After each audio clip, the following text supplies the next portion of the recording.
కళాకారుడు పందిళ్ల శేఖర్ బాబు స్మారకార్థం వరంగల్లో వచ్చే నెల 2 నుంచి పద్యనాటక సప్తాహం నిర్వహించనున్నట్లు ప్రభుత్వ సలహాదారు రమణాచారి తెలిపారు. కళాకారులను ప్రోత్సహించేలా సప్తాహం జరుగుతుందన్నారు. ప్రభుత్వ పెద్దలు, ప్రముఖులు ఈ కార్యక్రమాలకు హాజరవుతారని హన్మకొండ ఎమ్మెల్యే విజయభాస్కర్ చెప్పారు. తెలంగాణలో పద్యనాటక సప్తాహం మిత్రులు నాతో పాటు ఉద్యోగం చేసినటువంటి శ్రీ పందిళ్ల శేఖర్ బాబు గారి పేరిట వరంగల్లో నిర్వహింపబడినటువంటిది వరంగల్ కళాకారులందరూ చేస్తున్నటువంటి ఒక మంచి పని.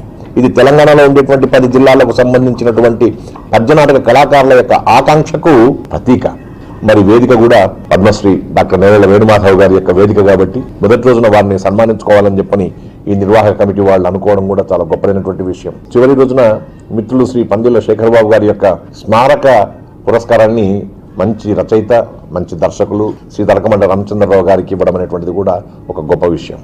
పందిళ్ల శేఖర్ బాబు గారి స్మారకార్థం పద్య నాటక సప్తాహం నిర్వహించాలి నిర్ణయం తీసుకున్నందుకు మా వరంగల్ జిల్లా కళాకారుల పక్షాన గౌరవ పెద్దలు రమణాచారి గారికి ప్రత్యేకంగా కృతజ్ఞత తెలియజేసుకుంటాం. సెప్టెంబర్ 2 నుంచి 8వ తారీఖు ప్రారంభించే ఈ కార్యక్రమానికి సాంస్కృతిక పర్యాటక శాఖ మంత్రులు గౌరవ చందులార్ గారు, సెక్రటరీ అయినటువంటి బుర్ర వెంకటేశం గారు రావడం జరుగుతుంది. చివరి రోజు గౌరవ స్పీకర్ మసూచారి గారు, గౌరవ డిప్యూటీ స్పీకర్ పద్మదేవేందర్ రెడ్డి గారితో పాటు ఓఎస్డీ అయినటువంటి దేశపతి శ్రీనివాస్ గారితో పాటు ప్రముఖులు హాజరవుతున్నారు. మధ్యలో తెలంగాణ రాష్ట్ర ఉప ముఖ్యమంత్రి గౌరవనీయులు కడియం శ్రీహరి గారు, ప్రముఖులు కూడా ఈ కార్యక్రమానికి హాజరు కాబోతున్నారు.